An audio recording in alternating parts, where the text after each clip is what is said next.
शब्दाचा गट, अक्षर किंवा अक्षराचा गट शब्दाच्या पुढे लावला की त्या शब्दाचा काय होतो, एकतर अर्थ बदलतो. आता बघा ते उपसर्ग कोणकोणते आहेत, तर गै, बे, मी, ना, अन हे उपसर्ग आहेत. मग हे उपसर्ग कुठे लावतात, तर शब्दाच्या आधी. आता बघा पहिला शब्द आहे हजर आणि त्याच्या पुढे आपण काय लिहिलं, गैर. मग कोणता शब्द तयार झाला बरं,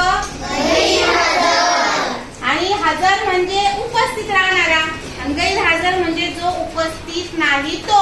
म्हणजे थोडक्यात एकदम वेगळा शब्द तयार झाला, विरुद्धार्थी. हजरच्या विरुद्ध शब्द कोणता आहे, गैरहजर. तो कसा तयार झाला, उपसर्ग लावल्यामुळे. हजरच्या पुढे कोणता उपसर्ग लावला, गैर.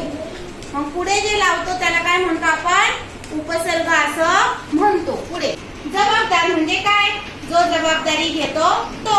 आणि बेजबाबदार म्हणजे काय, जो जबाबदारी घेत नाही त्याला आपण काय म्हणायचं, आदित्य, बेजबाबदार. पुढचा शब्द आहे रोगी. रोगीच्या पुढे आपण कोणता उपसर्ग लावला, नि. आणि मग कोणता शब्द तयार झाला, निरोगी. निरोगी. आता रोगी म्हणजे काय, ज्याला कायम जो आजारी असतो त्याला आपण काय म्हणतो, रोगी येतो. आणि जो एकदम कुठलाही रोग ज्याला नाही त्याला आपण काय म्हणतो, निरोगी. मग रोगीच्या समोर नि लावल्यामुळे एकदम विरुद्ध अर्थाचा शब्द तयार झाला, निरोगी. आता पुढचा शब्द आहे पास. पास होणे माहितीये ना, दुसऱ्या वर्गात जाणे, पास होणे. मग पासच्या पुढे कोणता उपसर्ग लावला, नापास.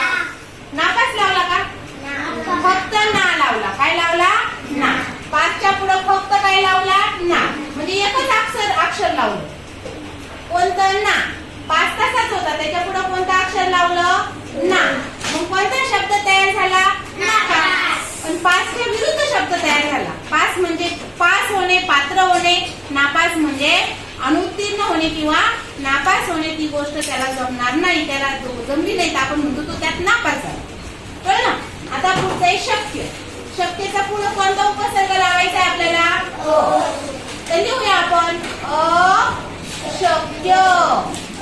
शक्यच्या पुढे लावला, पुढे लावल्यावर अक्षर कोणतं लावलं, अ.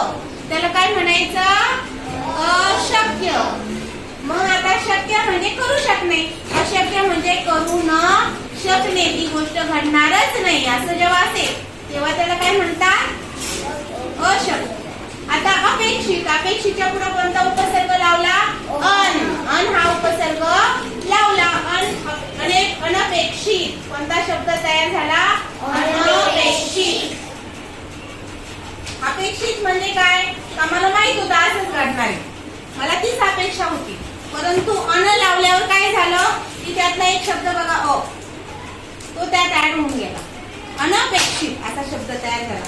अपेक्षित म्हणजे खात्री असणे, अनपेक्षित म्हणजे खात्री नसताना अचानक एखादी गोष्ट घडणे, त्याला काय म्हणता, अनपेक्षित. मग विरुद्धार्थी शब्द कसे तयार झाले लक्षात आलं, कशामुळे झाले होते, कशामुळे झाले, काय लावल्यामुळे झाले, अनेक उपसर्ग लावून. अशा प्रकारचे वेगवेगळे उपसर्ग लावून आपण विरुद्धार्थी शब्द तयार करू शकतो. उपसर्ग